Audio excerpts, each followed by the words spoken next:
I've got this thing I often do to talk about developing your own leadership style and tips for leaders. The most important thing a leader can do first is to know herself, to take time to reacquaint yourself with yourself, know what excites you and what ticks you off. How much work are you prepared to do to lead?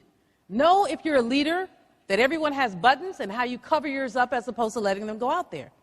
Secondly, embrace yourself. Not only know yourself, but get to like yourself a lot. Because all of us are imperfect people, but there's stuff about your leadership style that you ought to fall in love with. Know what you want folks to say about you. Reputation management is part of leadership style. Who do you talk to? Who do you respond to? Whose calls do you return? What do you say when you're away from the camera? Surround yourself with good people 360, bosses, peers, and mentees. When you nurture others, you develop your own leadership style. Act like the leader you want to be.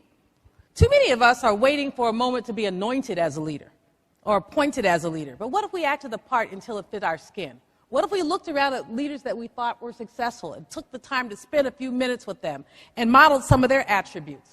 It would make a big difference in the ways that you're then perceived and move up. Consider the source when it comes to criticism. People will talk, and you probably ought to listen sometimes, but you don't have to internalize it. Some of our challenge is that we're afraid to be criticized, but we can learn from just about anybody, so listen, and then move on. Thank you for sharing that with me.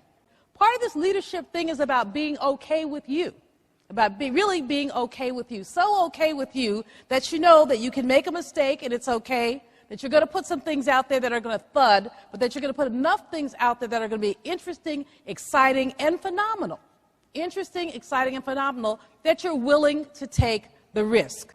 Again, Malveaux 101, if you think you're leading and you look back to find nobody following, you're not leading, you're just tripping.